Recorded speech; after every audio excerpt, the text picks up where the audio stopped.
Now, this is the upstream for our advanced cluster management product. And this is being bootstrapped right now and donated to the Cncf. So go visit it, join the community, and give it a star.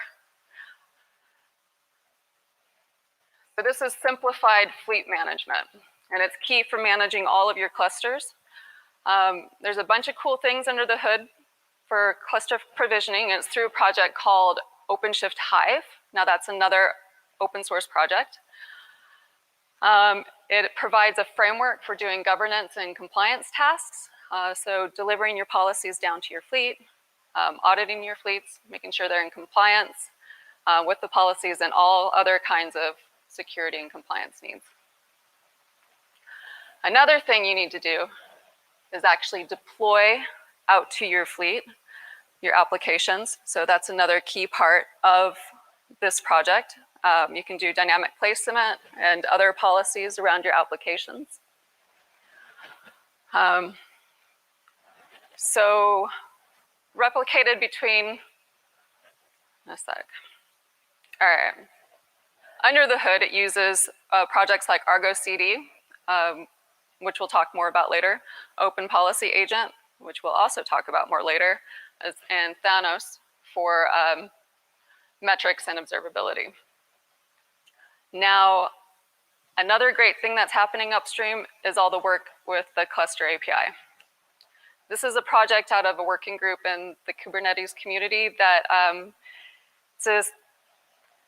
it's designed to fill the gaps in tools like for like kubeadm. So kubeadm is a CLI for bootstrapping kube clusters. And it turned out to be not as declarative as you need for doing infrastructure as code workflows.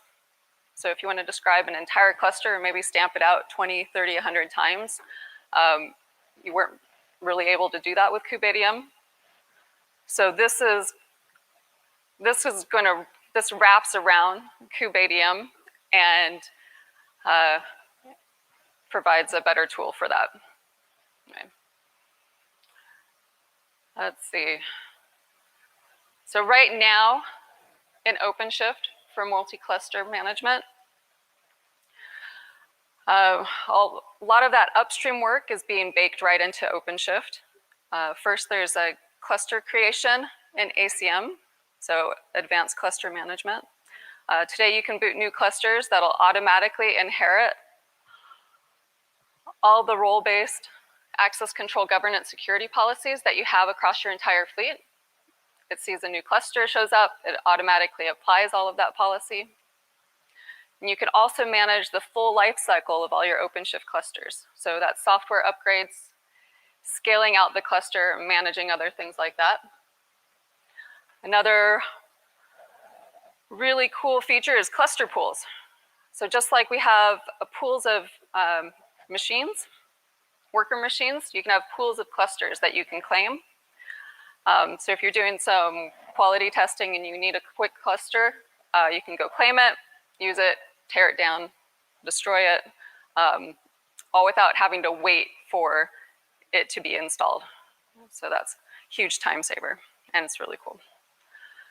On the monitoring front, it's really important to have application deployed across your clusters, have the big picture. So it's important to know what's going on, how many resources are you using, have I claimed too many resources, am I using too many that are reserved and not actually in use. So we have built-in dashboards for that. See, the networking arena. So this is really key. You have a front end that needs to talk to a database on a different cluster, or you've scaled out the database across 2 different clusters, and they need to talk to each other. So extending that networking link is also key. The Advanced Cluster Management can help you expand that pod network across the encrypted link. And another really cool thing is all your pod IPs continue to work, right? So it looks like Kubernetes does on a single cluster, but it's on multiple clusters, and it can be a ton of clusters. So that's really cool. And The Cncf Submariner project is the backing technology here, so go check that out too if you want to dive further in. All right, quick roadmap for multi-cluster.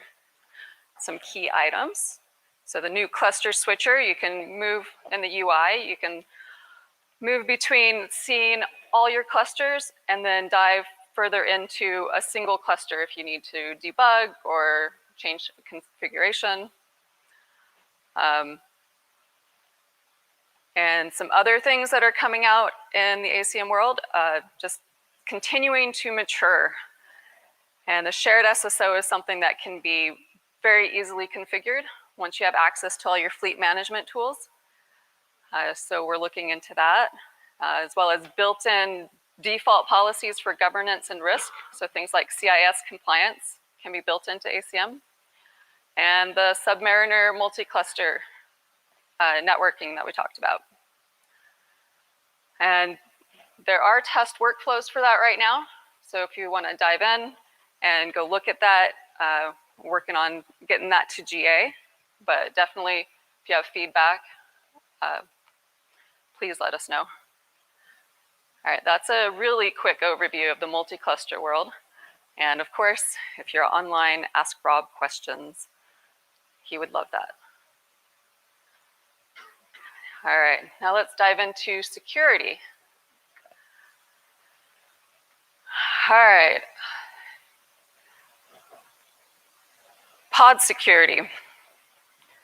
Pod security has been deprecated, and it was deprecated, and it's being replaced in Kubernetes 125, or at least that's the target removal. Openshift still supports, just want to make sure everybody's still clear, still supports security context constraints.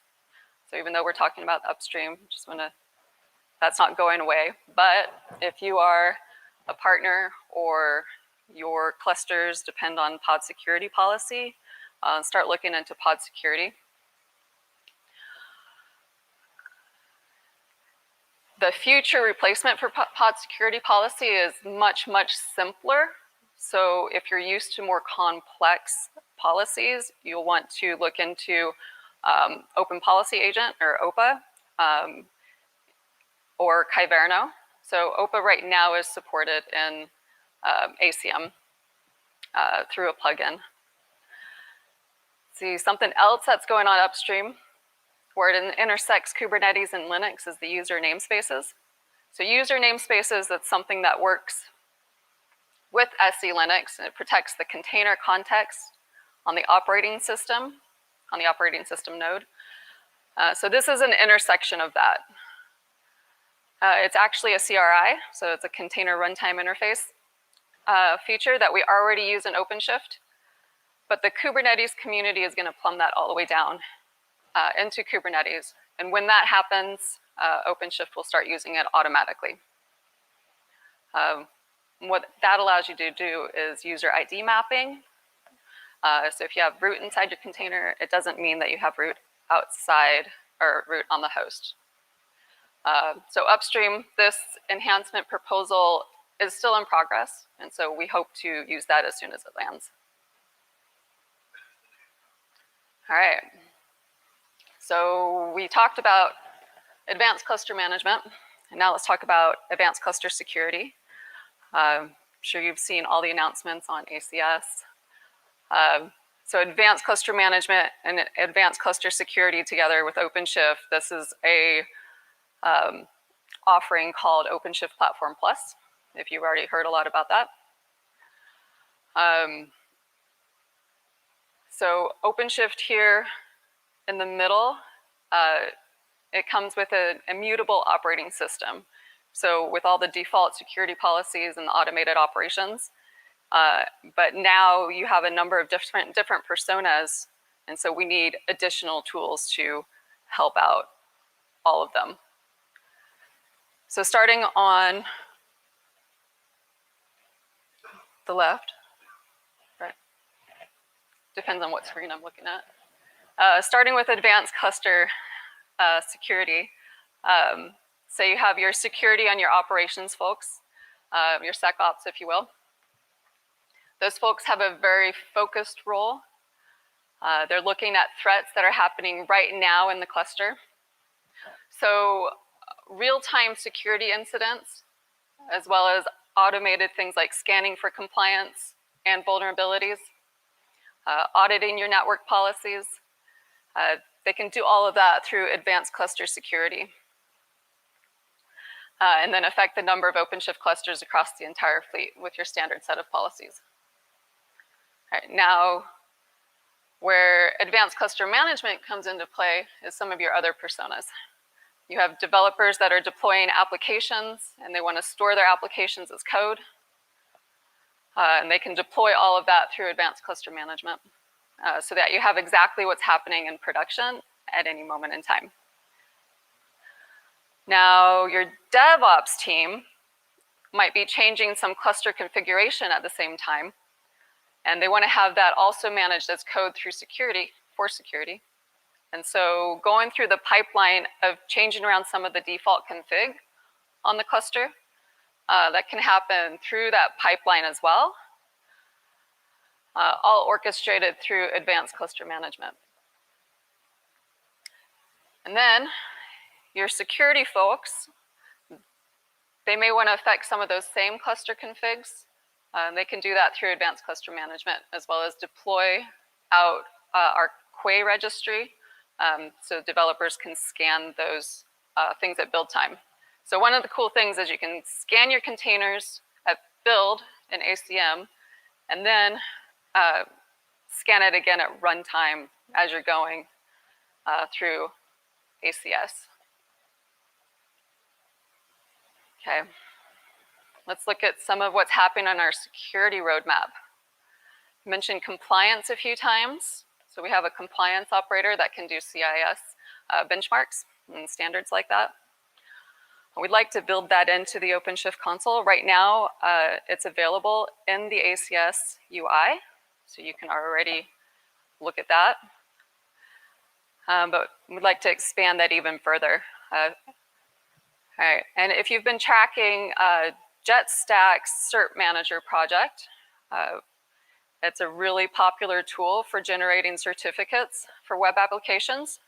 We're productizing that and bringing that into OpenShift, and we're doing it in a unique way.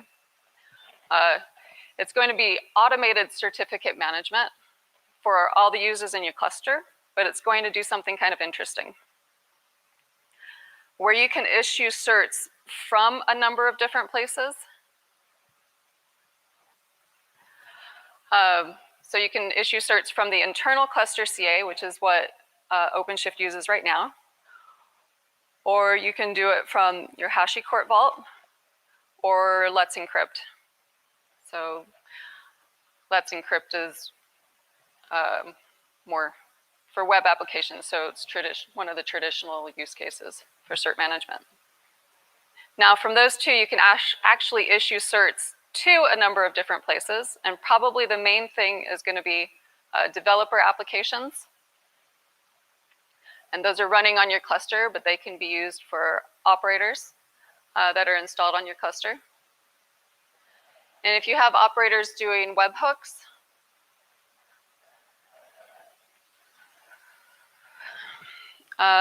if you need certificates from them, they can also, you can roll those through this project, as well as other Red Hat products like middleware. All right. OpenShift Sandbox containers. So this right now is available in tech preview for 4.9. So that we're working towards GAing that. And if you had feedback on your Sandbox containers, again, reach out. And this lets you run your third party or your untrusted code. And it's designed for your applications that are cloud native. So they're already in your containers, and they need a little bit of extra isolation, and you wrap all of that in this extra kernel. So it's just a bit safer. And we hope to get that FIPS certified by the second half of next year. And FIPS, sure, we all know, but it's a US government standard, security standard. All right, and last, user namespaces.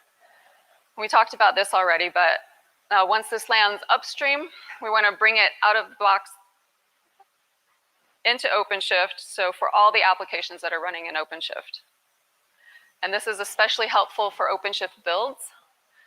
And if you want to use the Quay registry, by design, they are third-party untrusted code and are just by nature, and we want to protect those as much as possible. So further focus on security. All right, that is what we have for security. Let's talk about automation. All right, we talked about platform level and management level automation earlier. What's also being driven across Openshift is workload and development automation and standardization of how your applications are delivered automatically through your workflows. Now, there's a lot of innovation that is happening upstream. It's not on this slide, but what I really want to mention is the GitOps working group, where Christian is right now. I haven't seen if he's, there he is, thanks. So Christian was just there, but the GitOps working group is, it's a very active community and just kind of exemplifies what upstream is. And just multiple companies coming together to focus on GitOps. And anyway, I want to mention, and that's through the Application Delivery Technical Advisory Group. So if you want to get involved, go join that. So Argo CD is one of the most popular projects in this area, and that's the upstream for OpenShift GitOps. And Argo, right now, I mean, there's continual support for Helm, Customize, other tools that are really popular. And consolidating those features into the user interface. Previously, and still now, there's all the different interfaces that you have to switch between, and now they're being consolidated. See, another thing, so for example, since Customize 4.2 has been pulled in, now you can specify that Helm should include CRDs when inflating a chart, so that's cool. Argo CD has also moved to project scoped repositories and clusters, and what this means is that it makes it easier for developers to continue working without having to reach out to your cluster admin or needing your global configs. And another key enhancement, I didn't put it on here, is the application sets. That's part of Argo CD. I know Christian is very excited about application sets. So, and with application sets, you can create, modify, and manage multiple applications through your templated automation. So previously, you could only do that through a single repo or namespace. All right, Tekton. Tekton is the upstream for OpenShift pipelines. It's continuing to gain maturity with pipeline as code. Teams can configure your builds, your tests, and deployment and code that's trackable and stored in the central repo. And with this continued focus on DevSecOps, so security, running theme, so there's support for your rootless images and your experimental hermetic execution mode. So that removes the networking so that you can go ahead and test it without worrying about, it just isolates it more and makes it more secure. All right. One last note on Tekton, they're also doing a lot of work on advanced error handling and making it easier to debug your pipelines if something happens. So again, that maturity for the project. Kata. Kata is really interesting. So this is Kubernetes event-driven autoscaling. So that's what KATA stands for. This is event-aware autoscaling. So currently with autoscaling, with your HPA, it's focused on CPU, memory. However, KATA has this concept of scalars. And what this means is that now you have different triggers, such as that you can set up, such as a SQL query, so that's cool, or a stream, or how many messages you have in your queue. So you have these different triggers that you can set up to scale your application. Also, exposing your cloud events. So cloud events, it's a specification out of the serverless working group. So that's another Cncf working group. And that allows you to set up, it's a specification defining a common standard for a common format for your event data. So that's really helpful in creating all the scalars. So there's a lot of work being done there. KATA is being productized into Openshift, and that's going to not land for a little bit, but we're doing a lot of work upstream on that as well. All right, Knative. I'm going to make sure we have time for Christian's awesome demo. Knative is the upstream for Openshift serverless. And the Knative, the Openshift serverless team really drives a lot of work upstream. So there's so much going on. So Knative functions. The Openshift serverless team donated all the work being done on functions to Knative and to the Knative Sandbox. They're also driving a creation of a functions working group. So if you're interested in serverless functions, go get involved upstream. And also, they're putting a lot of effort into, there's a function repository directory that has all kinds of runtimes and templates. And then, let's see, Apache Kafka. The eventing team has done a lot of integration work with Apache Kafka upstream. So there's so much going on integrating those as well. And for serving, talked earlier about the end-to-end encryption. So driving a lot of work upstream on encrypting all hops through your cluster. And there's a lot of cold start improvements too. So, all right, so what's happening right now? Again, I want to talk about workload automation as well as cluster automation. Workload automation, all that work being done upstream for your GitOps and your pipelines, that's all coming downstream. Also integration work with advanced cluster management and a lot of off-cluster automation. So more integration with Ansible. Also talked about the scaling, dynamic scaling using KATA is the backing technology. And under the covers, it uses the horizontal pod autoscaler. So puts a wrap around that.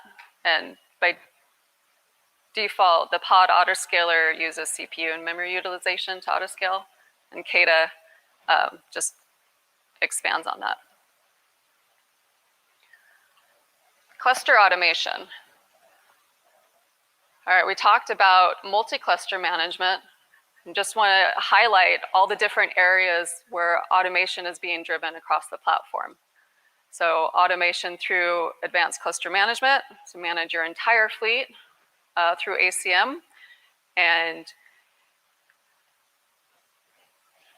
right now, definitely want to highlight, you can manage up to 1,000 clusters in a single hub, and that's just amazing. That's a lot of, that's a lot of clusters. So started this by saying that, we see that a lot of customers are using, 10, 20, 100, it's even up to 1,000. So, and even more, they're testing further from that. And want to also highlight that by design, Openshift 4 is designed to automate all your operations. And operators themselves are designed to automate your workloads, your day 2 operations, sorry. All right. Automation roadmap, and then we can get to Christian's amazing demo. No pressure, though. All right. Some highlights on the automation roadmap. All right. Again, continuing to build on all the work being done upstream for Tekton and GitOps, or Argosy and Tekton. All right. And integrating further with Tekton Hub, so it's easier to pull the workloads in, or the workflows in from Tekton Hub, and a lot more pipelines as code use cases. Something really exciting will be the GA of Openshift Builds v2, and build packs for pipelines. So move in from Openshift Builds to v2. And of course, the Sandbox containers into pipelines. So there's so much happening and so much that's going to land.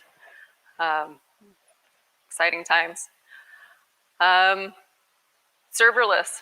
Again, that Kata integration, talked about Kata before, and that will be probably more in the looking at 4.11 and beyond timeframe to bring that into OpenShift serverless, but it's on the horizon, and that'll be Knative and Kata complement each other, so that'll be great bringing that into OpenShift serverless.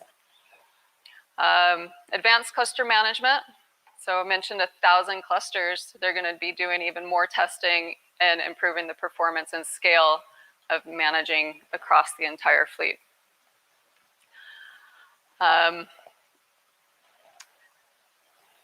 There's so much more I could say, but I want to make sure we have time for your demo.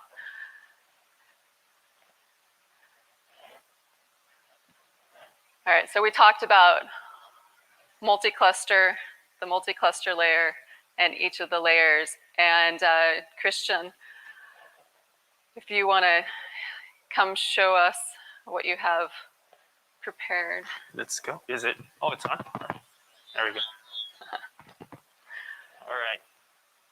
You want me to switch out? Yeah. All right, cool. Oh. Is it yours? I don't know. Okay. Thanks. Can I just something like that? All right. Test. Can you hear me? Good? Thumbs up? All right. Cool. Yeah. Oh, look at that. You guys have a monitor here. So this is really cool, by the way. This is like the first time I've seen this in any conference. So let me quickly set up here because I actually want to mirror my desktop and not just...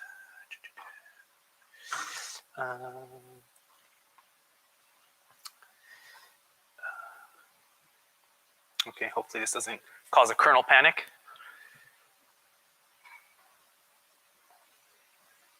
Okay. All right, does it look good? Should I make it a little bigger?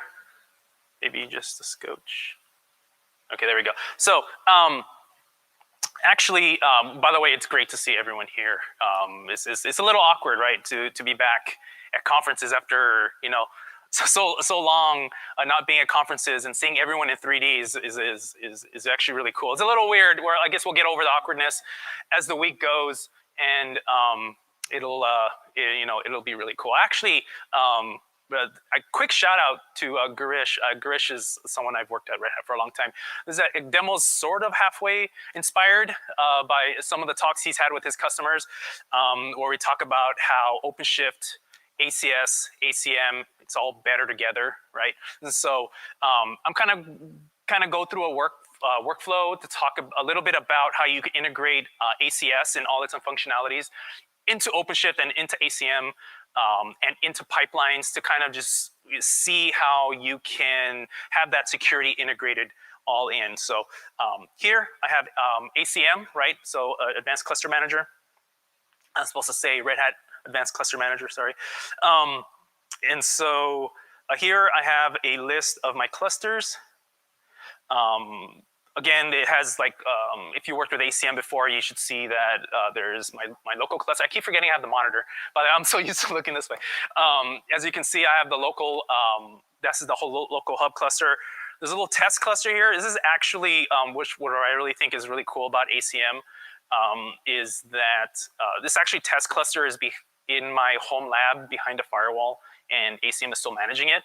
So for those who have like things like disconnected clusters or air gap clusters, ACM can still work in a model where you can still have that secured, right? So this is literally it's a server sitting under my desk. But I'm also managing this cluster called Cluster 2, and I can from here it gives me certain information about the cluster. You know, what version, that there's an upgrade available, that that there's 9 nodes in this cluster. It's actually pretty big because you'll see why in a second. Looks like there's an issue being identified here that wasn't there yesterday, so I won't click on that. And then you can actually go to the cluster here itself. And this is OpenShift, one of the managed clusters here. There we go.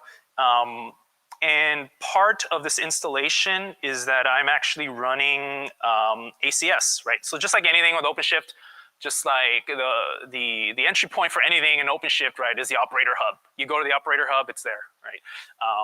And so this is Advanced Cluster Manager. I've already pre-installed it, preset it up here. And I kind of want to go through just a little bit about ACS in general, right? So see here, this is a dashboard at first glance. You can see that I have some system violations, right? I have 0 critical. I have 165 high. You know, I have all of these at a glance. I can see what's going on here. I can see my top riskiest deployment. And you have to kind of keep in mind with security, and especially with ACS, this is all relative, right? So risky, it just means relative to what it finds, right? So since I have 0 critical, risky doesn't necessarily mean critical, it just means these are the top offenders of what you have here. And it shows you the list of those deployments. I like to take a look. This is my favorite page, by the way, of ACS. When I first started working with ACS, I'm like, I wish I had this, you know, back in OpenShift 3 and OpenShift 2 sort of thing. I like, seriously, right? So here you can see the top violation is that someone accessed a secret. This secret just happens to have the kubeadmin password. So that it raised that as a as a violation, right? And right now it's set up just for just to note it, right? You can set it to either block it, or you can set it to fire off alert to PagerDuty, right? Hey, someone accessed the secret. You know, it accessed it multiple times. This is not a big deal because it was me accessing the secret. But this is actually really cool. This is probably like one of my favorite things is like, I wish I had a way to just notify me when someone's accessing something in my cluster. Some of the vulnerability management here. Yeah, there we go. So this gives you an information of the top riskiest deployments, right? So here there is an application called Price List that Jason, I don't know if he's around, he helped me build it a long time ago, and he made fun of me because I misspelled purse list when I first built it. But anyway, this tells me the image that I got scanned. There is the top riskiest components here. It tells you that which CVE and whether it's fixable or not. So basically you can have information that tells you, hey, hey, you need to, rebuild this image. You need to make sure this image is updated. You can go back to your developers and say, hey, we found these vulnerabilities. We're not gonna deploy this out. It could be as simple as here. There are a bunch of RPMs, so it's just as simple as a DNF update on the image. So, but this is like my top riskiest one because I think I built this like 2 years ago. I'm not sure. One last thing is the network diagram, which I also really like as well. You can see the network flows. For example, here I want to choose. Okay, dude. So this shows the network flows. It shows what is connecting to what. Here, there's an ingress network flow. You can do things like list network policies, and you can actually do things like simulate a network policy. So you can see what's going to block what without it actually doing it. And you can actually do that workflow here. So you can actually see at a glance how everything is connected to everything else and what is allowing access to what. Let me bring back that page. This one right here is like, it says these workflows here, it's kind of anomalous. Why? Because it's wide open to everyone, right? So the StackRox right away, sorry, ACS, ACS right away tells you that, hey, this traffic is wide open to everyone and you may want to take a look at it. And then you can simulate again in the network policy simulator. So this is all great.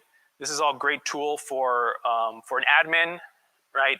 Great tool for security practitioners who are having containerized workloads coming in. But really what I want to show is that how you can integrate it in your pipelines, right? So, Carino's talking about Argo and Tecton. That's kind of like the world I'm in right now. Here I have an application, right, that's deployed with Argo CD. Oh, by the way, if I go back to ACS, actually ACS sees that it's an Argo application, right? So there's that integration there. So just really quick, but back to the demo app. So there's a demo application here that is built using pipelines and deployed using Argo CD. If I go to here we go, the pipelines here. So I have a pipeline here. This pipeline built that application and deployed that application. But part of the building process, I have integrated with ACS to where it'll run the security checks while it's building, and it'll either block or it'll allow the build to continue fully to deployment run. As you see here, I built it initially. It went through. I've added a few more security checks to the ACS integration, right? So because we want to see it fail, right? So let's start this build process. So this build process kind of kicks off, takes a little bit because if you've worked with pipelines, it actually goes and grabs a persistent volume first as a workspace. So you can use it as a workspace to do the Git cloning right here. So there's a Git clone that happens. There's a deployment check, meaning there's that security scan that happens using ACS, and then the deployment happens afterwards. So let me put the logs here. So this takes a little bit, there it goes. So it does the Git clone, and as you can see here, let me see if I can expand this, make it a little bigger. We do all this with UIs, and in the end, we just like terminals, right? So here, as you can see, it went by really quick. Looks like I have a bunch of violations. The initial violation, I guess for my namespace, there was no violations because that's all that was sent in the initial run. And it looks like I have some CVEs that I need to fix. So there's like the version of curl, the version of BusyBox, right? And various other violations. So it sets the overall status to fail. So once it fails, here I go back to the details page. They go back to the pipelines runs. It didn't actually finish, and it didn't actually deploy. It stopped, right? It stopped short of deploying the application. As you see here, it's still on that same version. And this is how you can use ACS within your pipelines to kind of stop this at the, I guess stop it at the source, right? Just like literally, we're talking about the Git clone. does a scan. It could do an image scan. It can do policy scans from your YAML file, right? So like if you're doing a GitOps workflow and you're storing your YAML in Git, it can actually scan those and make sure it's to compliance, right? And compliance meaning whatever you set, the rule sets that you set for your environment. So, so that's I think I'm almost at time. Yeah, good timing. So that's it from a high level. That you can show how you can not only use ACM to deploy multiple clusters, but you can also use ACS to manage the policies on those clusters, and then also integrate your pipelines from a developer standpoint, from a developer workflow. You can developers can then be notified early and often when a violation exists or whether they need to update. Not have it further down, right? You don't want that further down in your process where you know, you're delaying a deployment of your application because there's a security violation and they have to rebuild and redo the whole process. You scan that early and often and be alerted early and often and have it fully integrated into one platform. So yeah, with that, thank you very much. And I'm not sure who's up next. Stu is coming here? Yep. Thank you. Thanks, Christian. So while Clayton's coming up, if anybody has a quick question or two for Christian, yep, we can take it. For those of you in Hopin, we'll totally do. So I'm going to run down here. It's a question.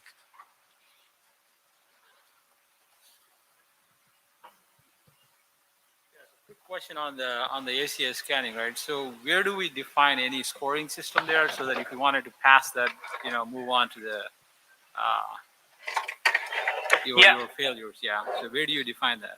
Yeah. So the question being is that if you want it to scan, but if you want it to pass, even though the scan is so depending, I assume depending on the environment you're in, right? Like you maybe in development you want to go forward. So you actually define that on the pipeline side. Funnily enough, it gives you a status.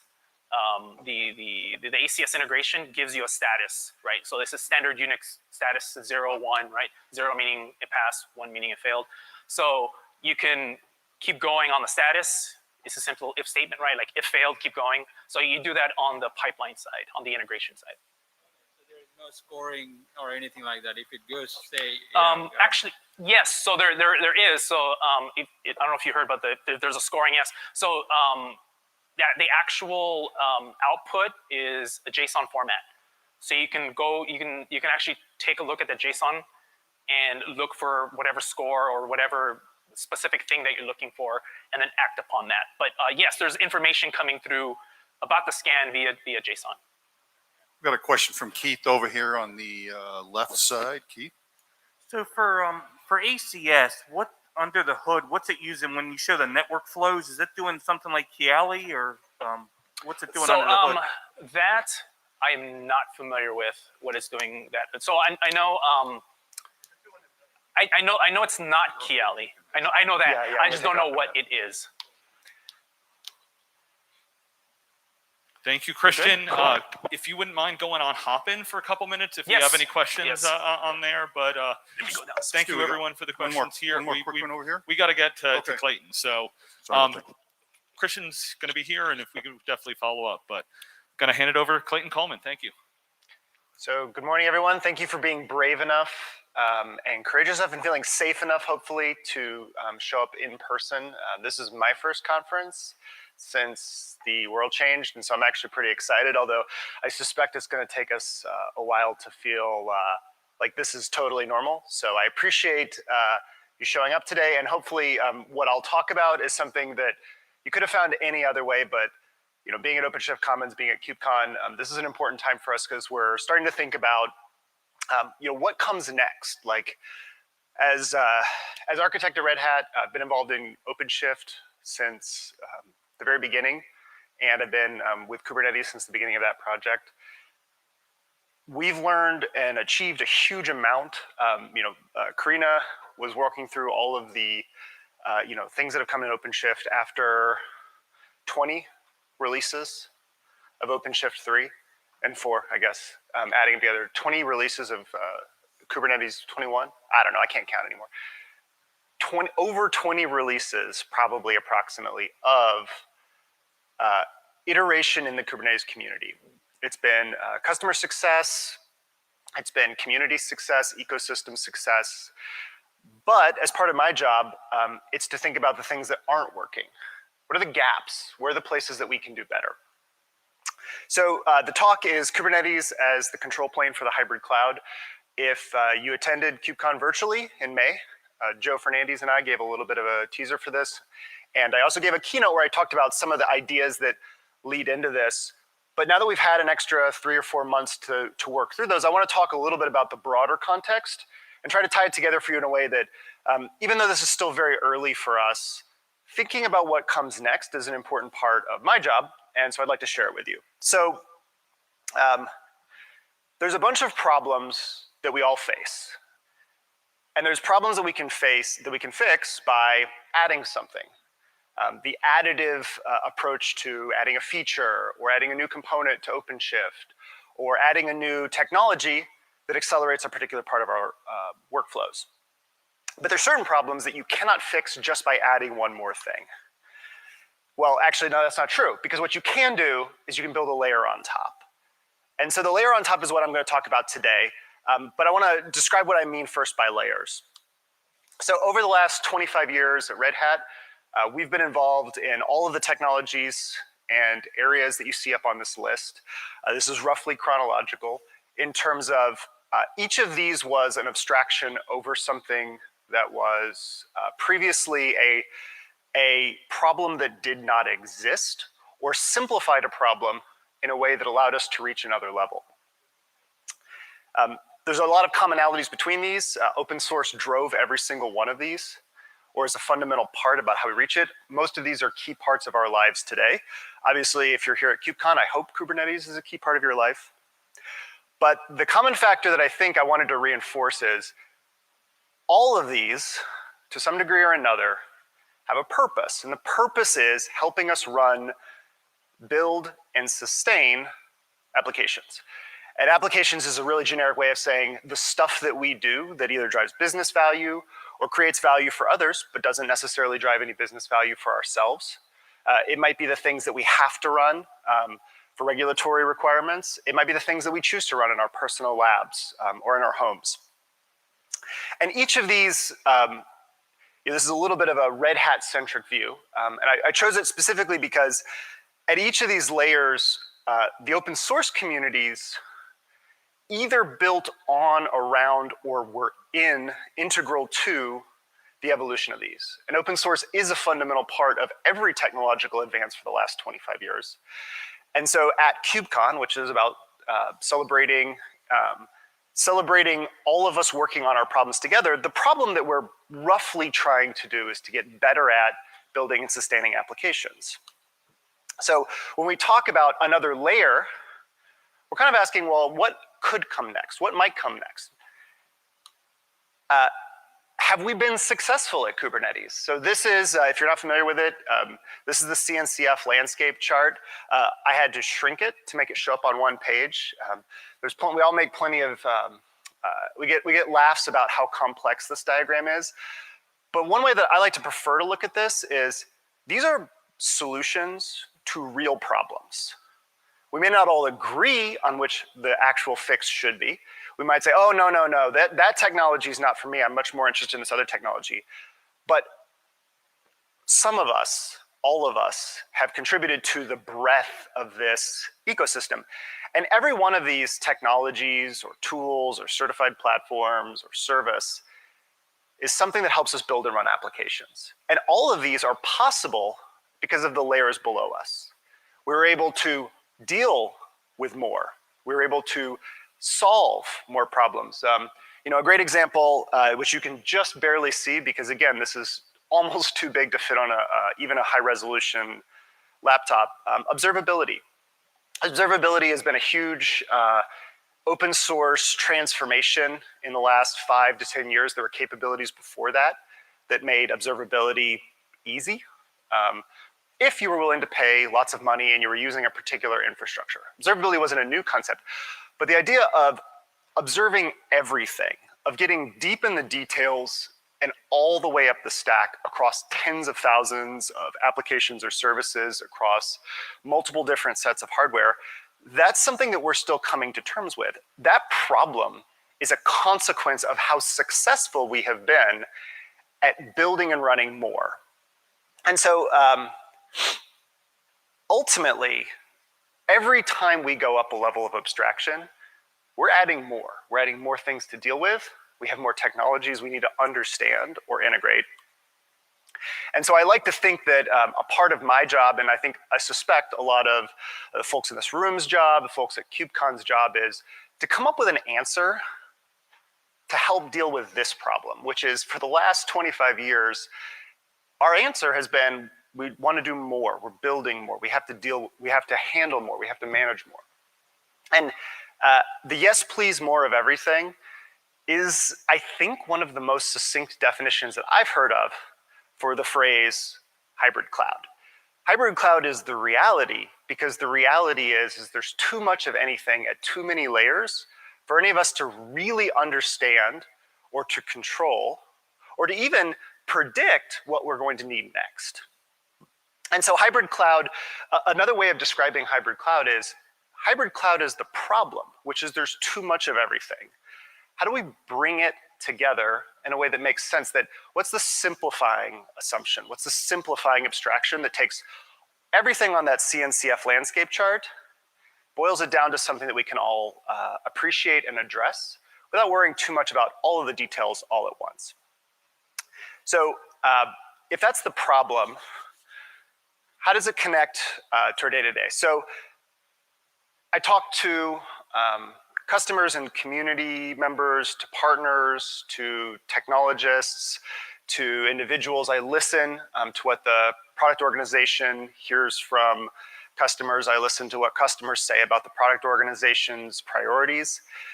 And I look at the places where what we're trying to do is move above Kubernetes. We're all above Kubernetes. Karina, in that very first section, we talked about the breadth of the things that exist above Kubernetes. And that basically boils down, I think, to three questions I hear the most that all of us end up answering on top of the latest layer on the stack. How do I go beyond the limits of one, whether that's one cluster, which, as Karina said, we all have done, or almost everyone that I know of who's deploying Kubernetes at scale is running more than one of. Sometimes, not everybody, but sometimes people say, well, how do I go beyond one cloud? Not necessarily because they planned to, but because they acquired someone, or they got a good deal, or someone made a strategic directional change, or someone got a better cost opportunity. Or it turns out that half of the stuff that you didn't even know about was actually already running on one of those other clouds. It might be questions like, how do I go beyond the limits of a region? We're just, Kubernetes fundamentally is a technology that's designed to solve a simple problem, a close, co-located set of computers running software in a manner that hides the details of those individual machines. But that doesn't give you a solution for what happens when you want to run an application across 7 geographies at once. What happens when your workload follows the sun? What happens when your workload has to deal with a large failure? And so these are questions that we all answer, and we're all coming up with approaches. The second question, how do you integrate? You integrate more. Obviously, the cloud native landscape was about new technologies, but there's also services, whether those are we think about one of the biggest transformations in the last 10 years as well has been delegating to others to do things on our behalf through an API. Infrastructure as code, or infrastructure as API. Asking someone to take on a portion of the problem, to give them that responsibility so that you don't have to worry about it, so you can accomplish more. And so there are more services than ever before that we integrate where someone's taken on the responsibility for keeping that running. It's our problem. We do this internally. We do this within organizations. Vendors increasingly are moving from packaged software to managed services. This transition will only accelerate because, again, another way to deal with complexity at scale is to put the problem in a box and talk about it from the outside. And finally, we have more teams. Every one of those applications is run by somebody. Those teams turn over. Those teams have to pass on knowledge. They have to be educated. All of us at some level are trying to deal with the complexity that we've created as we're creating additional business value. So the solutions for these problems are out there.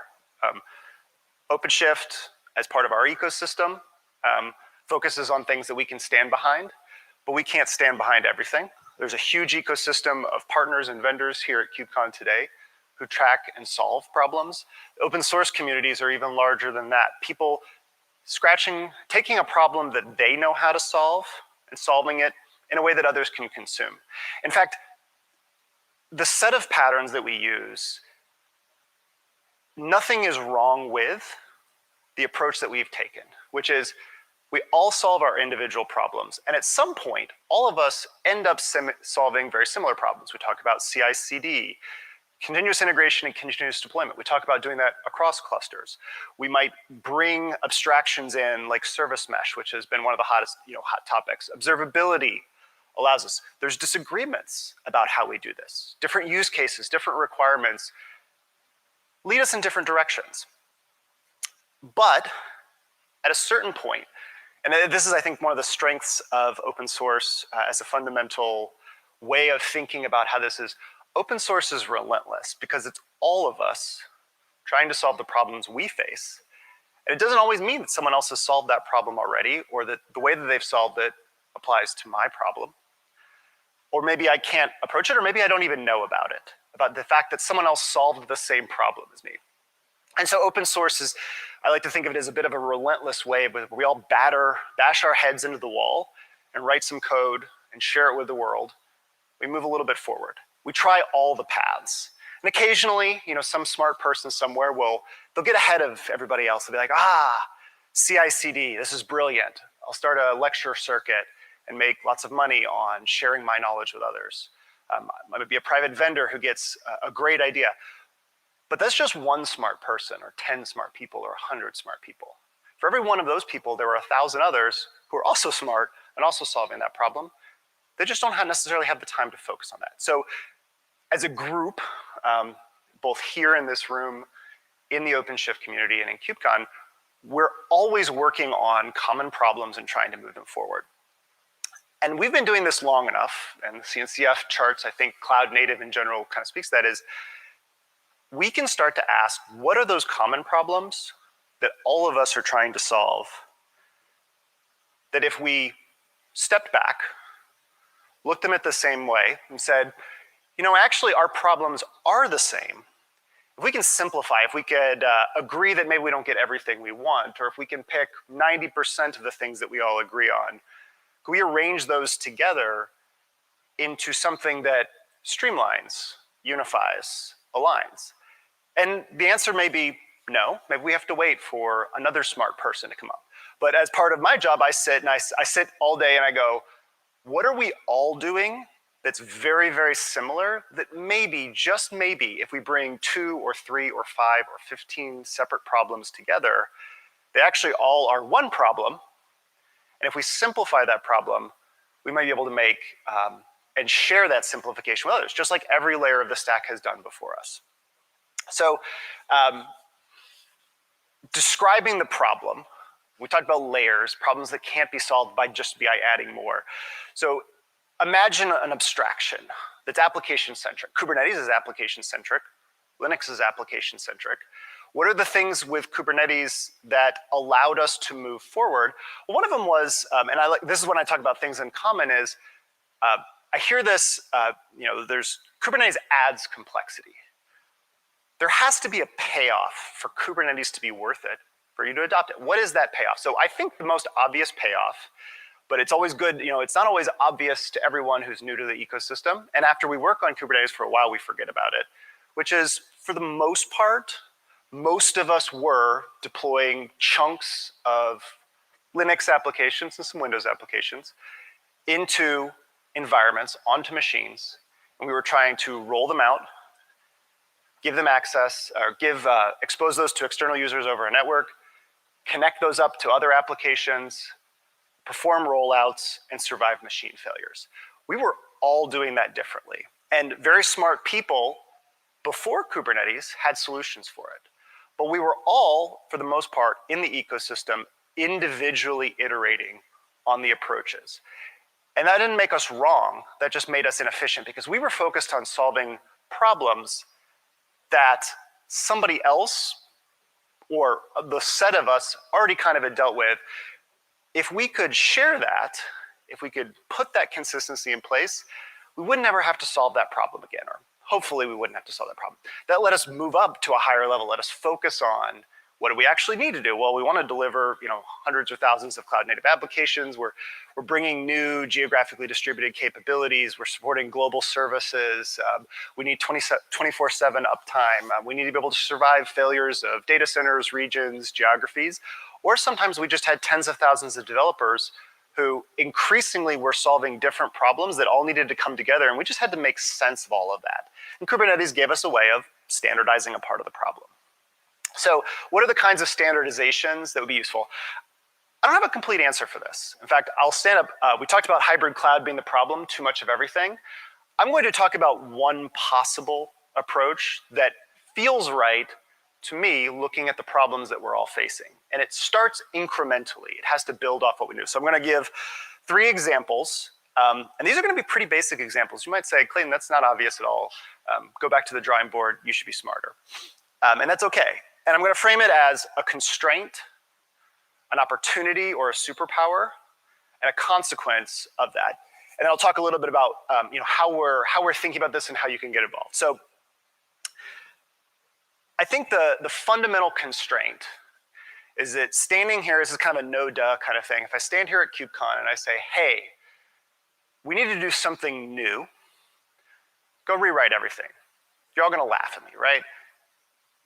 In order to give that benefit, I would have to give you a 10x improvement in some area, right?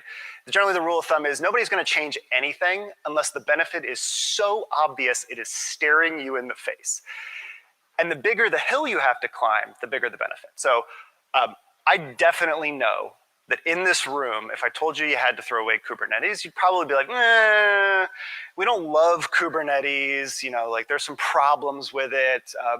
We're all totally psyched to go out and rebuild everything we do.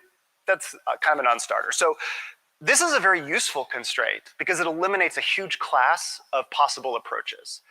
And it's incremental, which is if I can promise you that you can take most of your applications and get the benefit just by adding one thing, I am adding one thing to the ecosystem. The question is the benefit going to be worth it? And does that help simplify the problems come after? So you're going to laugh at how simplistic this diagram is.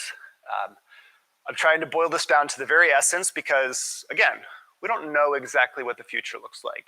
But one of the things that I like to think about is if there's one problem that everybody in Kubernetes agrees with, it's that if you want to keep something truly isolated, and truly isolated means to the utmost level of paranoia, you have to give them their own space. And there's a couple reasons for that. One actually is that Kubernetes is a collaborative environment. It was not designed for hard isolation at every level. It tries to, and Openshift has been relatively successful at giving you isolation on some levels, whether that's inside of containers. Karina mentioned Sandbox containers, things like running containers inside of VMs, inside of containers, which gets awfully complex, but creating that layer, that separation, some part of Kubernetes is fundamentally collaborative. If you don't like what someone's doing on the cluster, you can catch it using ACS or other technologies. And that's a part of the price we pay because we've brought together the problem and standardized it. So I'm going to start by saying, if we could tease apart different teams, but the problem is that if you give every team a cluster, you just end up with too many clusters. That's not what Kubernetes was about. Kubernetes was not about running tens of thousands of clusters. Maybe some people benefit if you run tens of thousands of clusters, but I think we can do better. So at a very high level, we would all agree that teams like the things that a cluster provides, and they want that isolation. We want that isolation between teams. If team A screws up, you don't want team B to pay the consequences. So thinking about an abstraction, let's imagine, just for the sake of argument, a control plane, an abstract layer that sits between an application team that thinks it's using Kubernetes and an actual Kubernetes cluster. This comes with a whole host of abstraction challenges. Many people in the ecosystem have built or tried things like this. Every time you use GitOps, you're basically working in a mindset that uses this. Argo emulates parts of this pattern. ACM emulates parts of the pattern. We're all building similar tools. Can we take the idea, strip it down to its bare essence, and look at it from a different lens, something that gives us a new opportunity? So if you have someone who thinks they're on a cluster, well, obviously they're going to say, okay, well, I want a kube control apply my service and my deployment. I want to apply a Helm chart. I want to use GitOps. I want a CI/CD process. I expect somewhere a container runs. So obviously, as part of this constraint, we would have to take a workload that someone specifies at a fairly high level and make sure it runs. But the best outcome would be the team doesn't actually want to care about what a cluster is. Because I think, and this is something I think all of us fall victim to from we are technologists. We think about, I have a technology, I will solve a problem with it. When we come to KubeCon, we show icons of technologies, but the point isn't the technology. The technology is a tool that gets us to the next step.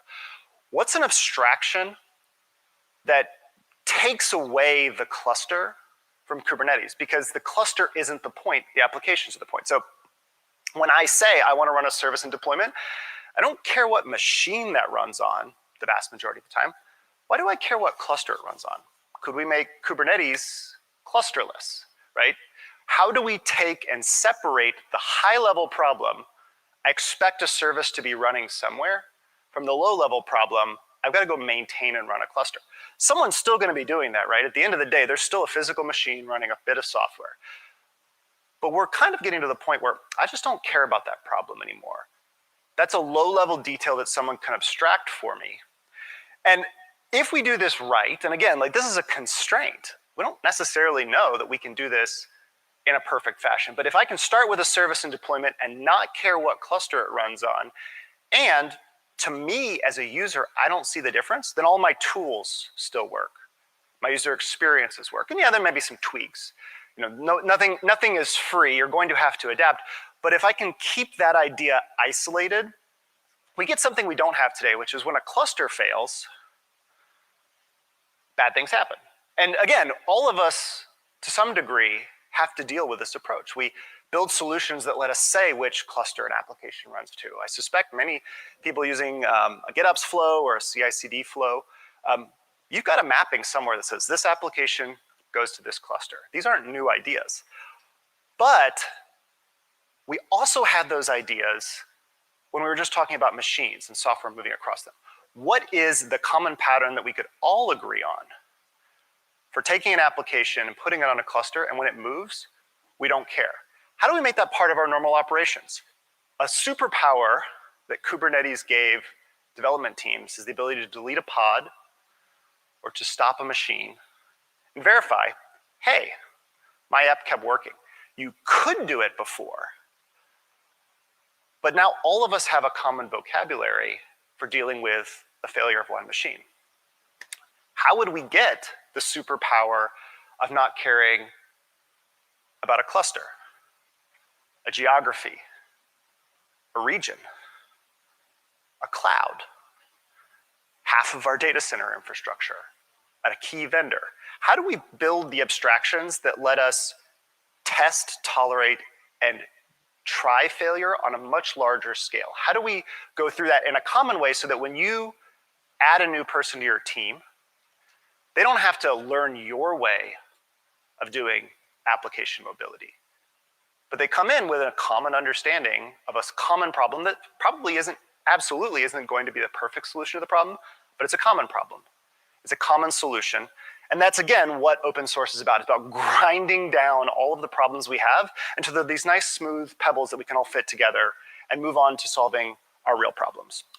So, in this example, this level of abstraction is really about trying to hide the fact that there's two different clusters underneath. Sometimes you can't hide that, right? At the end of the day, we're still running software somewhere.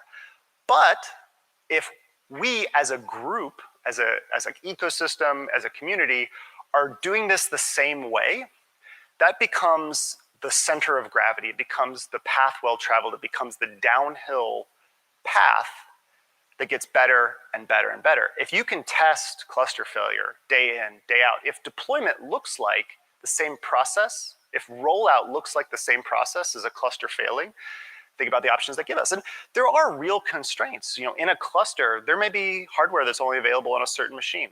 Your app's not running if you don't have access to that hardware.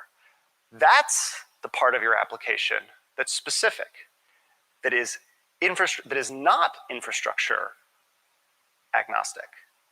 But for all the other parts, for all the other bits of the application, we don't want to focus on how our applications are special. Or actually, no, I take that back. We do want to focus on how our applications are special and let all of the other problems be common problems. So something special is when an application isn't cloud agnostic or cluster agnostic, when where something's running matters. How do we break those into smaller and smaller problems so that at a high level we say, this is an application, I don't care where it runs. I'd be willing to wager that's about 97, 98% of all of the applications that run on Kubernetes today.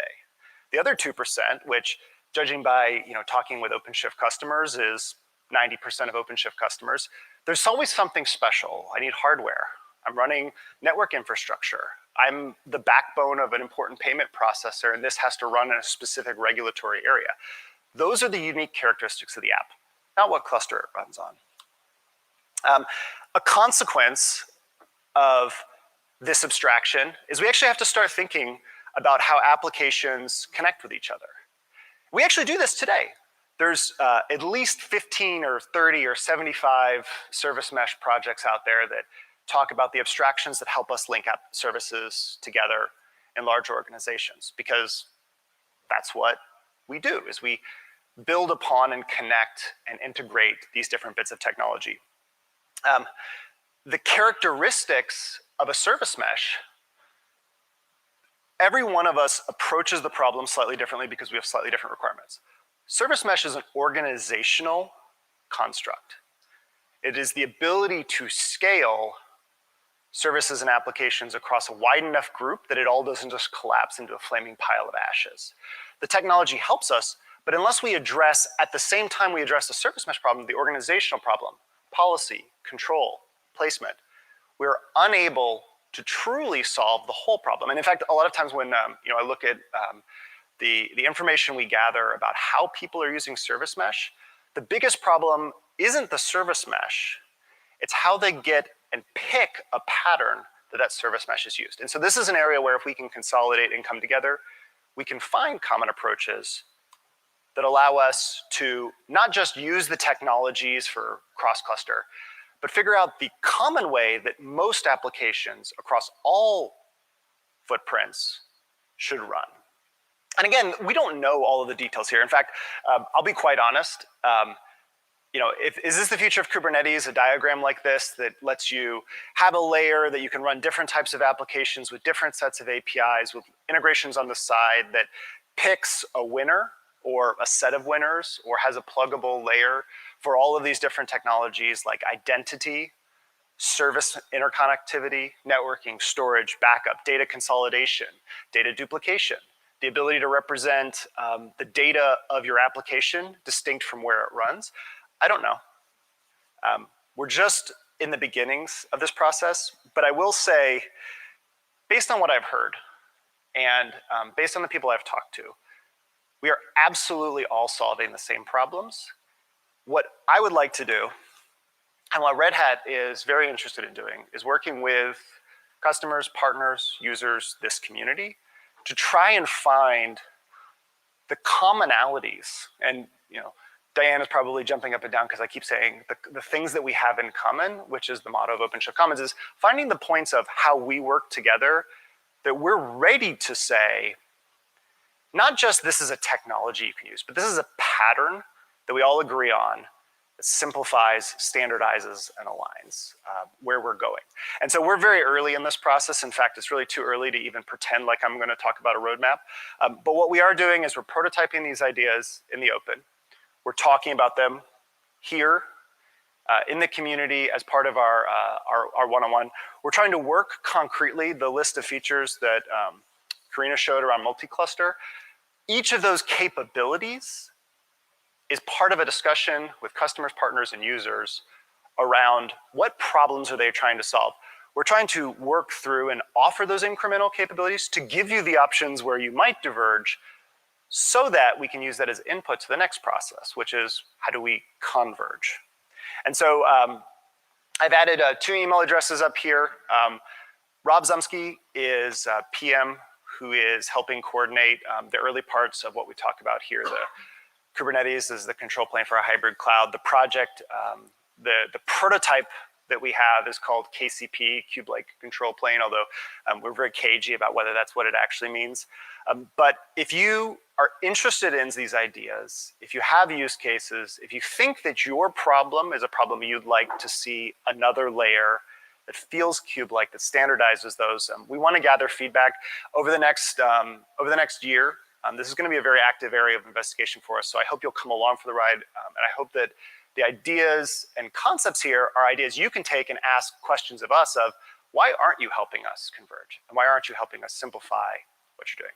So thank you very much. I hope you all have a great KubeCon. And if you'd like to talk about any of these ideas, I will be here all week. Thank you. Clayton, we do have a question here for you. Max? Yeah, hi. How is that different from the federation work? Or is So- that the same? Federation is, I was hoping someone would ask this question. Federation was a great idea that was too early. We've been working on federation since before V1 of Kubernetes. I think we recognize the problem. I think we have new tools, new opportunities, and lessons learned that will help us evolve. We're not necessarily trying to solve exactly the problems of federation, but we've seen enough people address federation differently that we have a reasonable suspicion, and I can go into some details later. We have a reasonable suspicion that some of the elements that we were missing was everybody in the community having the problem that something like federation could solve. And so there's always the case of being too early because you don't have enough consumers. I would say everyone who has multiple clusters today is looking for things that simplify that story. Federation and the ideas from federation and the ideas that have continued to evolve in the community around federation, there's many different approaches. I think it's time for us to come back to that. So it's almost, I think the time for ideas like federation is now. And a lot of these approaches draw from the experiences that we had early on and the challenges and the limitations of Kubernetes, of our ecosystem and of our technology stack and what people were ready to adopt. And so I think we're better positioned now to approach the problem in a meaningful way. I think this is looking at it from a different lens. There's a lot of things that Federation didn't try to solve that may have been required, such as the ability for different teams to have different sets of APIs, how to evolve APIs across, if you have tens of thousands of teams all using an API and you change that, you've now broken 10,000 people. That's a concept that we had no way to even begin to address in the early days of Federation. I think that's some of where we're going is those higher level APIs, those requirements, those use cases are going to be more obvious now and will help us guide where we want to go. So Federation is an inspiration, but it is not the limit for sure. All right, thank you so much, Clayton. All right, for our friends watching online, we're actually going to cut you to Paris to watch a discussion. We've had an online viewing party there. For those of us in the room, we actually do have a break until 11 o'clock. A couple of quick things. Number one is, if you haven't already, there's a little swag table in the back. Feel free to grab some stuff on the way out, on the way in. We're going to restart at 11 o'clock. You will not want to miss Divine Ops herself, Sasha, will be here. And feel free, a bunch of the speakers will be here if you want to ask some questions and everything. And we'll be back at 11. Thank you. And trying to get our folks from Paris to join in. And it's taken a little bit of doing.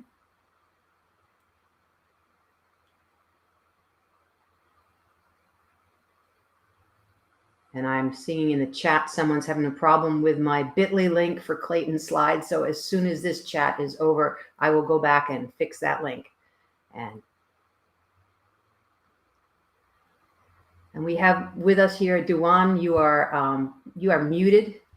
So Hey. if you can mute yourself, and let's see if we can get Yassine in here and give a shout out there. But while we're doing that, I'm just going to share some slides here just to give, there's Yassine. There's Yassine.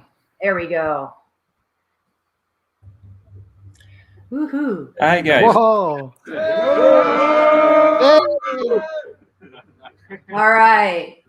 Well, hello, everybody from Paris. How's it going over there, Yassine? Yeah, pretty good, pretty good. And thanks for this talks. That's excellent. Community here is very exciting. All right. Well, we are thrilled to have all of you here. I can see a bunch of people that I sort of recognize, except the masks are disguising you all. So thank you for taking the risk and being courageous and brave and joining in the meetup. It is totally thrilling to have you here with us today. I hope you're enjoying what we're doing so far. And this is a great example of a really vibrant OpenShift meetup. And if you guys who are watching in Hopin or there in person, in the expo hall here, there is a booth that Duan is managing today to get you hooked up to some of the other meetups around the world. So Duan, tell us a little bit about where our meetups can be found. Absolutely. And again, thanks everyone for joining. Whichever drinks you have, I have my Tim Hortons here for you. So thanks again for joining. I'm going to quickly share my screen to tell you a bit more about the meetups we have. So if you can, Dan, let me know if you can see my screen. I can see it. Perfect. Awesome. So this is our dashboard where we can see total number of events and total number of members, but these are only the OpenShift groups that we manage as part of the parent OpenShift group. If you go to meetup.com/topic/OpenShift, you can see actually the true number of members in this community, over 155 groups in different parts of the world. So not all of those are part of the parent meetup group. So the point is, wherever you are, you can probably find an OpenShift meetup group near you. And whether it's regarding OpenShift, whether regarding an open source projects that you love, you are able to contribute as a speaker, as a host, or just to be there and listen. So really looking forward to see you in one of those meetups. And if you have any question, please let me know. My name is Dewan Ahmed. You can also find me on the Expo booth. But yeah, just hoping that you can join one of these meetup groups. Yeah, and thanks, Dewan. And Dewan has been managing for the past year all of the OpenShift meetups, and it has really been a wonderful experience to see people shifting from live in-person events to virtual to hybrid, and to having you guys join us here today from Paris. We also have some folks in Kuala Lumpur that are joining us today. Then we'll give them a shout out later on this afternoon during the lightning talks. But there's a ton of wonderful, great content coming up today as Sasha Rosenbaum, who you might know as Divine Ops, and Audrey Resnick, our resident data scientist, are up next. And we'll be having some great talks from end users from Broadcom, from TIA, from Market America, Shop.com, and the Electronic Training Alliance shortly after the lunch break. And I know you guys in France will probably be going to sleep around that time, hopefully, or drinking a little bit of wine, I hope. I've got my Monster drink in the fridge just for the later part. But all of it's also being streamed live on YouTube, and you can replay it at your leisure when you're awake tomorrow, and all of the content will be up there live as well. The other thing, I'm just going to share my screen for a half a second, and if you and Chrome tab, find the welcome slides. Let's see if this works.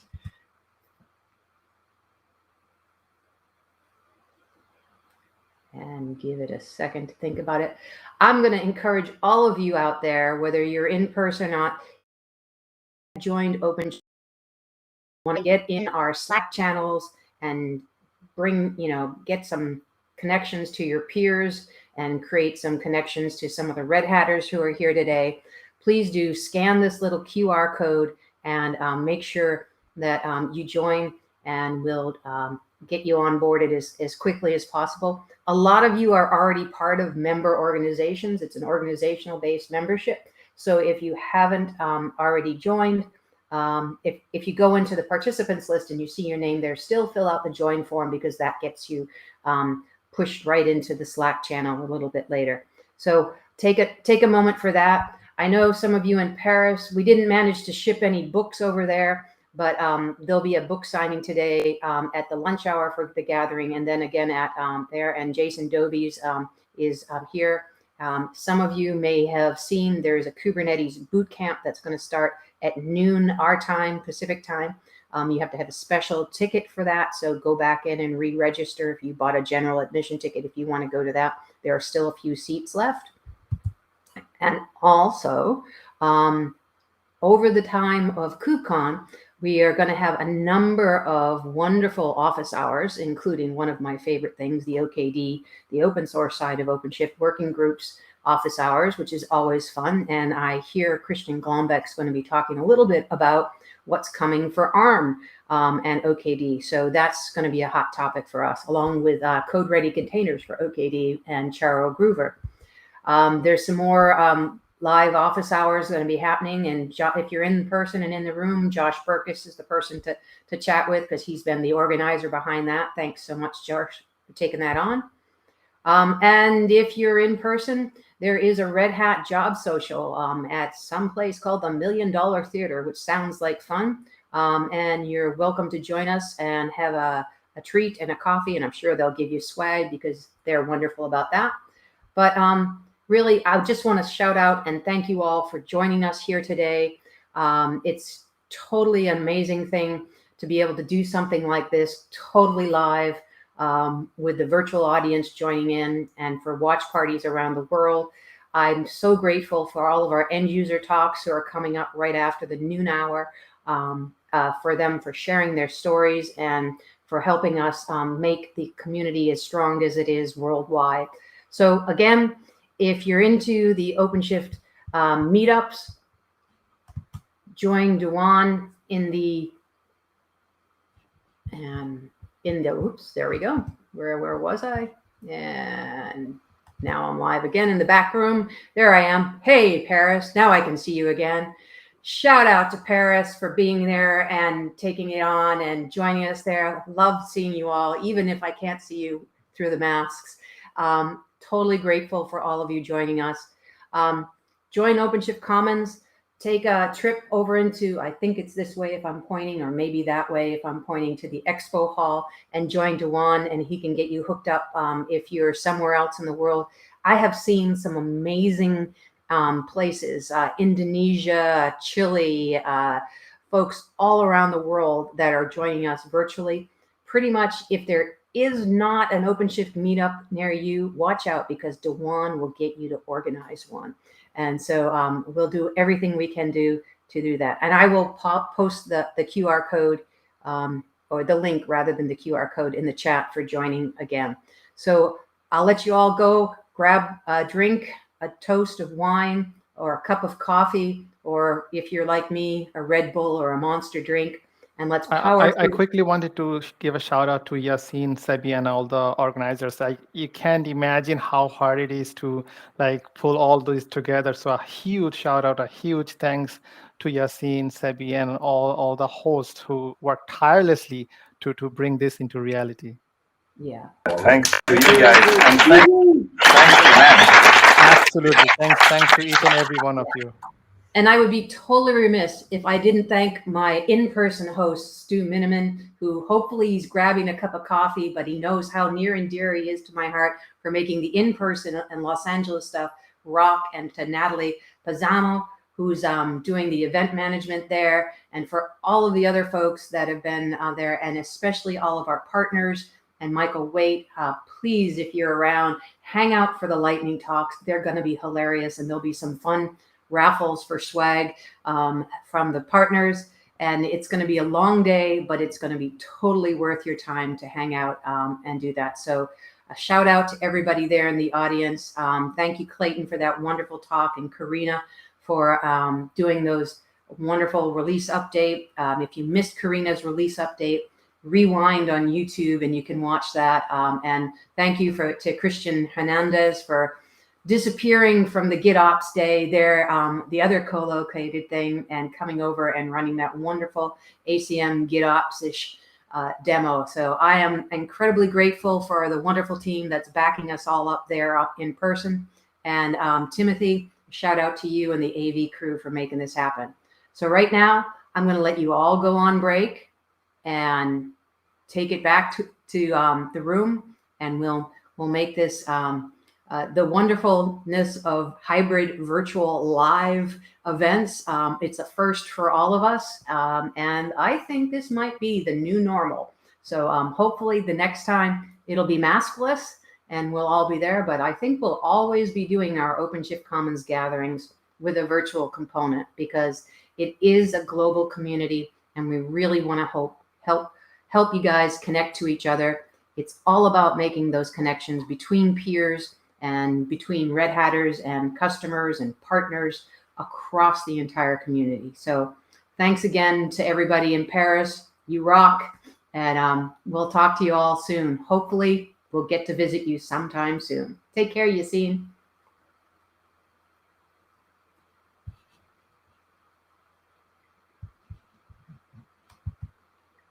All right, back to the live stream.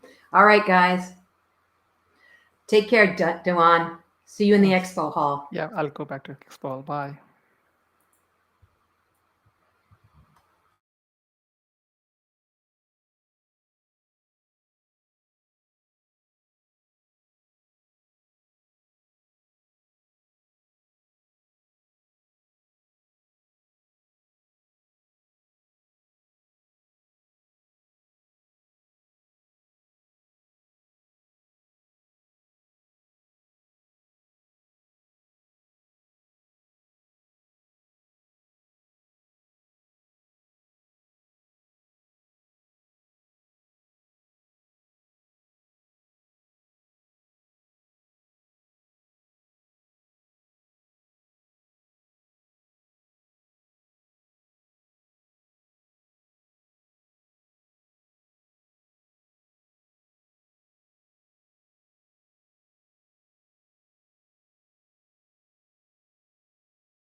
And so that's why I'm excited to be at this conference today and be talking to you all, and maybe we'll come up with new ideas. That's why I'm excited to be at this conference today. Cool. And be talking to you all, and maybe we'll come up with new ideas. That's why I'm excited to be at this conference today. Cool.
Maintenance, right? And we took down servers for planned maintenance for whole weekends.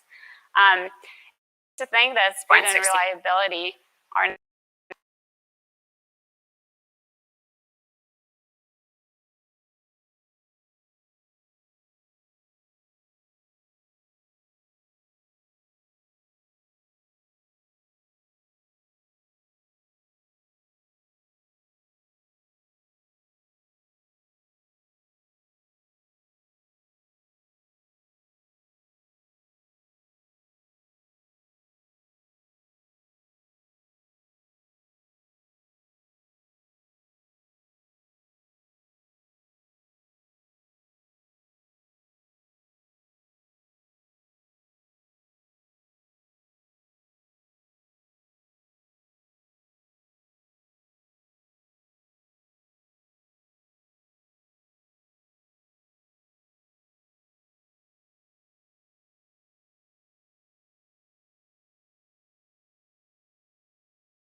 You still need automation.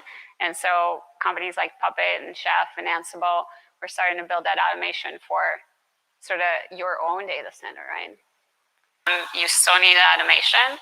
And so companies like Puppet and Chef and Ansible, we're starting to build that automation for sort of your own data center, right? You still need automation.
Check, check, 1, 2, 1, 2. All right. Great. No, nothing on Natalie's. So right now, that's what's on the screen there. So if you go to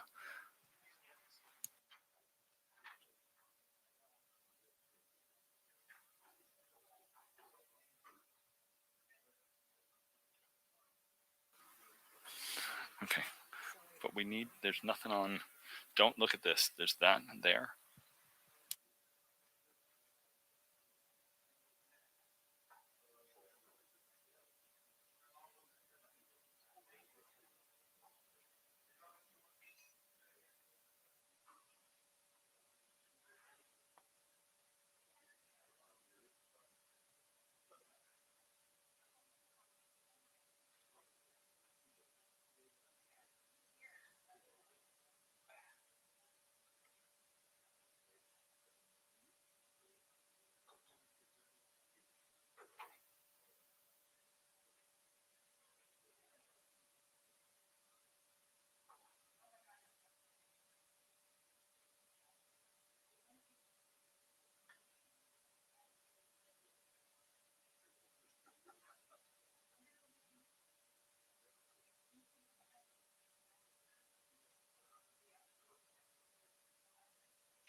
Hello?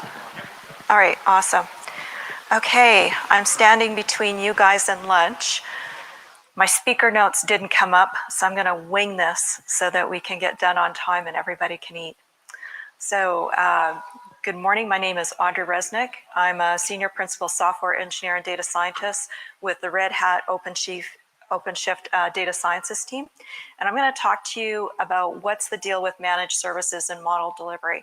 So if you're a data scientist or if you work with a data scientist supporting them, you'll know that when they create the model, there's a lot more than to creating the model. You want to be able to get data to the model. You want to be able to deploy the model, monitor it. So we're going to go into some of those items. We'll take a look at a model's role in an intelligent application, kind of get into what managed services are. Sasha thankfully went ahead and covered some of that, so I don't have to go into detail for that. Thank you.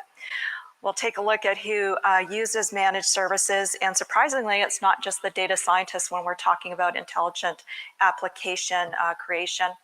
And then we'll kind of look at how managed services help you along with the model delivery, where you find them, and finally, I'm going to click through a very quick demo of the Red Hat Openshift data science platform and its managed services that are available. So when we take a look at intelligent applications, we have to take a look at the model's role in them.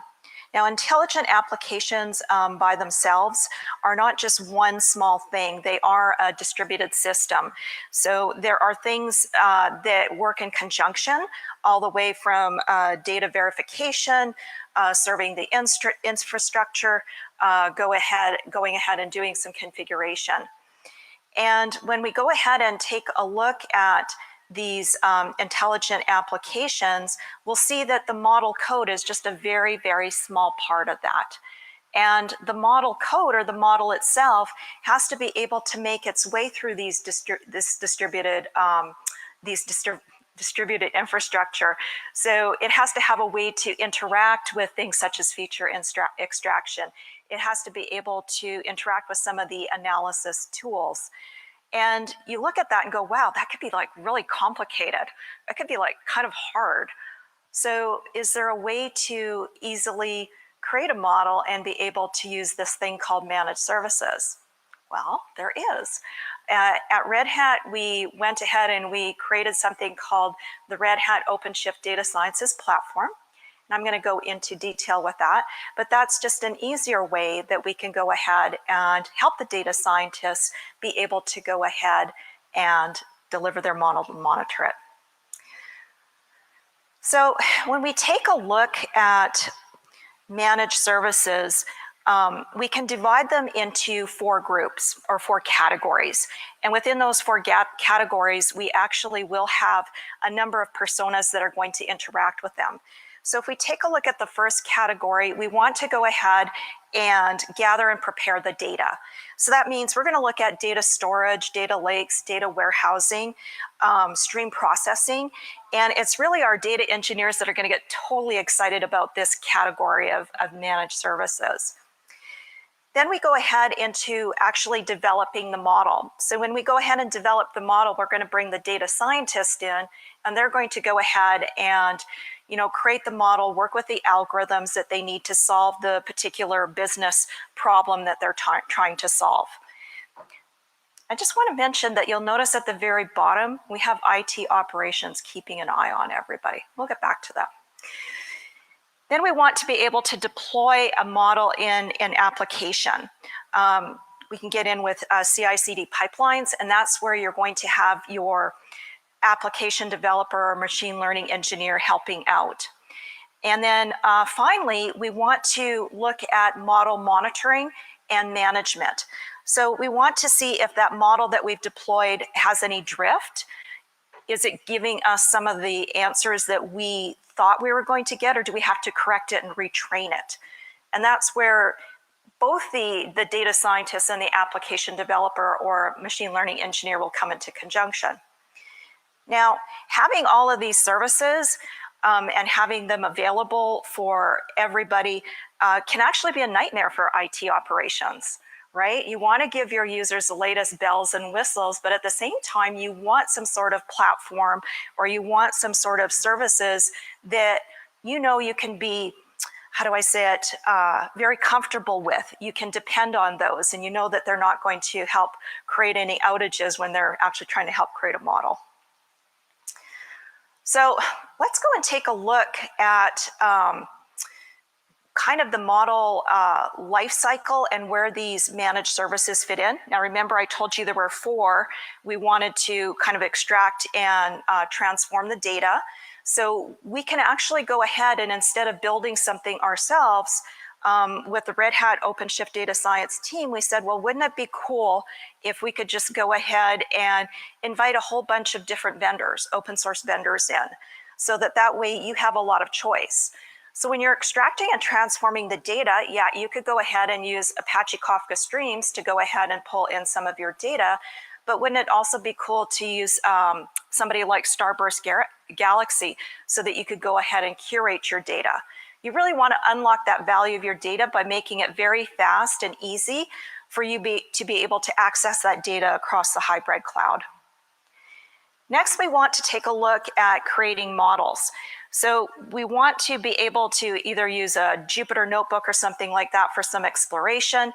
But maybe at the end of the day, we're really interested in what Anaconda has to offer, because they might have an extensive set of data science packages or libraries that we could use in our Jupyter Notebook projects when we're going ahead and doing some of the experimentation.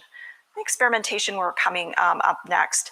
So another one of our internet service vendors or ISVs is IBM Watson Studio. So when you're doing this experimentation, you can go ahead and use IBM Watson Studio to see if you can manage your AI models at scale and be able to see if there are any issues when you're trying to deploy them at scale. Now, when you're going ahead and you're done with your model and your testing and everything, done with your experimentation, what you want to do is actually go ahead and deploy those models as actual services. So you can use an ISV such as Seldon Deploy, and it's going to really help you simplify and accelerate the process of deploying and managing your machine learning models. And finally, when you get your model out there, you want to be able to make sure that that model is performing optimally. So you want to be able to monitor that model performance, and you want to be able to glean any meaningful analytics from the model. Now, this whole path that you're seeing, this curvy path, is kind of the model operation lifecycle. I want you to keep that in mind because we need to see where would these data services, or sorry, managed services actually live. So we're going to start with the Red Hat Managed Cloud Platform. We want to have a platform that is very stable, that will allow us to work not only from a hybrid cloud, but say on-prem, public, and even to various edge devices. Whoops. Next, we'll have Red Hat Managed Cloud Services. So these are the cloud services that we provide to our customers. And you'll notice that kind of in the center there, I don't know if my mouse will work, we have the Red Hat Openshift Data Science Platform. Now on top of that, we have what we call our ISV Managed Cloud Services. So these are our internet service vendors such as Starburst Galaxy or Anaconda that we have into our Red Hat OpenShift Data Science platform so that you can use some of the OpenShift services that they have. And then we have customer managed ISV software. So if you wanted to, say, for instance, in a model to take a look at quantization or go and take a look at inferencing, you could use Intel OpenVINO, which I apologize, I forgot to put the icon up there. You can use Seldon Deploy. Now, remember I told you we had those 4 categories. Those 4 categories kind of sit on top there. So you have gathering and preparing the data. You have developing the model, integrating the models in an application development, and model monitoring and management. And of course, you're going to be able to retrain the models. So this whole Red Hat OpenShift Data Science offering actually sits on AWS. So it's a cloud offering right now. And what I'm going to do is probably go through a demo. I think I have enough time for that. At least I won't have to have it as a live demo. But one thing that I wanted to mention about this entire platform is we have the depth and scale basically without lock-in. So the capabilities that we have are really in conjunction with Red Hat and our service partners that we brought into this ecosystem. So that way you have this managed cloud platform, you can use the Red Hat portfolio and services, and you can take advantage of open source products through our partner ecosystem. Okay, this is going to be very quick. I'm glad I'm going to be clicking through it. So one of my colleagues actually worked with the London City Metro, and the London City Metro wanted to go ahead and to be able to monitor cars within the metro area. They wanted to be able to recognize license plates and see, is that car able to park here? Does that car actually have a tag so that it can use these certain metroways? Is this car containing somebody who did something bad that we want to track? Okay, you get that idea. So here I have a picture of a car. What we're hoping that the machine learning model will do is be able to take that license plate, to write it, and to actually grab the plate numbers. And then once we get those plate numbers, we can use Apache Kafka to go ahead and store that information, possibly get an Amber alert. In the meantime, we'll be pulling a lot of those license plates into our various warehouses and also into our vehicle registration database. And of course, the City of London, their Metro services can then perform more business analytics on the data that we've gleaned. So what does this look like if we are trying to use this Red Hat OpenShift dedicated platform? Well, because the Red Hat OpenShift dedicated platform sits on top of AWS, you are going to need a cluster to actually use Red Hat OpenShift Data Science, or what we affectionately call ROADS. I know I'm going to hell for giving you the acronym there. So we're going to click on the ROADS menu option. And then what you're going to see is basically a menu of the managed services. And of course, there will be managed software available for you to actually work with. In the background, you'll see that I've chosen one of those items that is Jupyter Hub. Notice the other ones, when I go ahead and hit the Explore icon, these are all the different managed services that I can go ahead and choose to use. And there's plenty of documentation, there are tutorials, there are quick starts, so that if you want to learn more about the products and you're not very familiar with them, you can go ahead and use those utilities. So I'm going to go ahead and choose Jupyter Hub. And what that's going to allow me to do is to go into a Jupyter notebook image. I'm going to take this notebook image and then basically wrap it up in a container so that I can deploy it on OpenShift. But I want to customize it for myself. So the first thing that I'm going to do is say, okay, if I'm doing some machine learning, what am I going to be working with? Am I going to be using just a standard data science package, which may contain things like NumPy or Pandas or scikit-learn? Or am I going to want to work with something such as this license plate detection, where I might have to use a lot of the PyTorch libraries that are available? So I'm going to click on PyTorch. Then I'm going to take a look, on TensorFlow. And then I'm going to choose a container size. I'm going to choose a large container size, and this is also going to give me the ability to choose the type of RAM and CPU that I want to use.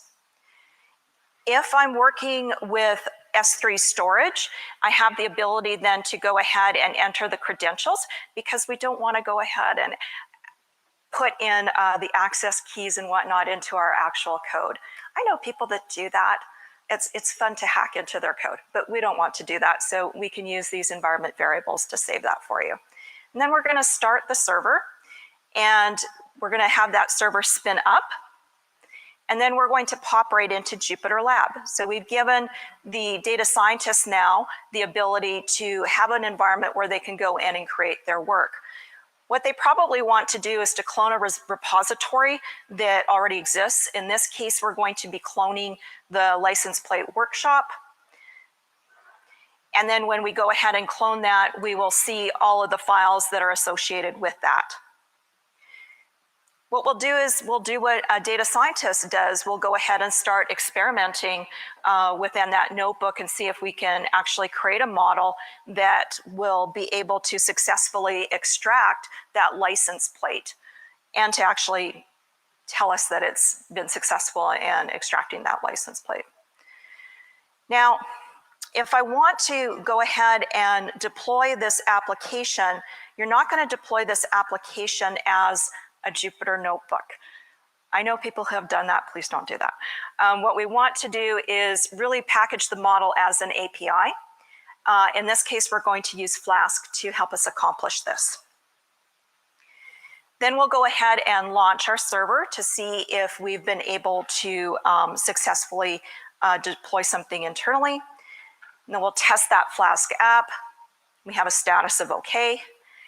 And now we're ready to go back into our OpenShift dedicated environment where we first launched the ROADS platform from, to see if we can actually go ahead and deploy this now on OpenShift. So we're going to create a project for ourselves in OpenShift dedicated. And then, yes, you guys have been good. You've been checking in your code as you've been working on your model. So we know that everything within the Git repository is perfect. Sometimes this can be very hard for a data scientist because they like to save all of their code on their local laptop. But you, as the machine learning engineer who is working with this data scientist, are going to encourage them to check their code into Git. Yes, you are. All right, so we're going to go ahead and now from the Git option, we're going to have some other things that we can do, such as the resources and advanced options. What we're really interested in is making sure that we click on the routing option because we want the route of this API. We need to be able to access the API from another location. So that very important route, we're going to go ahead and copy that. Probably test that within a browser to make sure that we can actually hit that API. And then if you want to, you can go back into a Jupyter notebook, and then using that route, you can use either a curl or you can invoke a web request to actually see if you can hit that API successfully. And then to test your deployed AI ML application, you can take that route and even go back into a Jupyter notebook, and you can put in the actual API address. You're going to give it an image. So in this case, I'm giving it an image called car.jpg so that it will see if it can pull the license plate number from that image. And wow, it actually worked. We actually have a car, and we were able to successfully predict the actual license plate number. So all of this is on Red Hat Managed Cloud Services. And again, this demo was concentrating on the Red Hat OpenShift data science portion.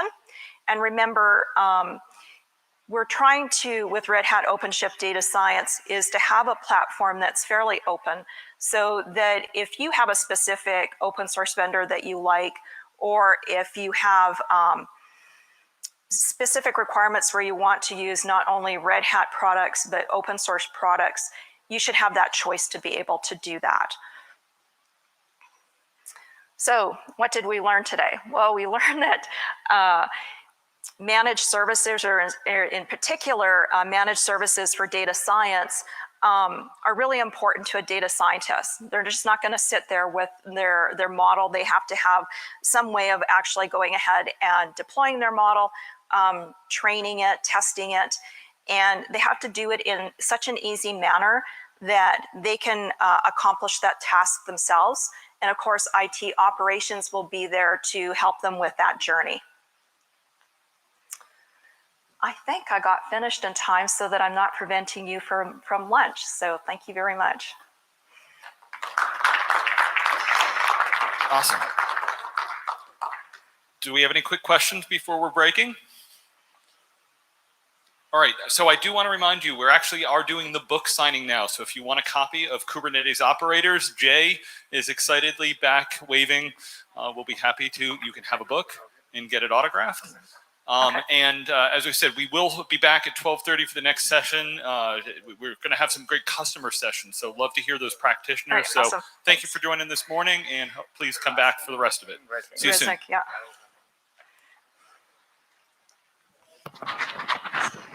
Without any notes.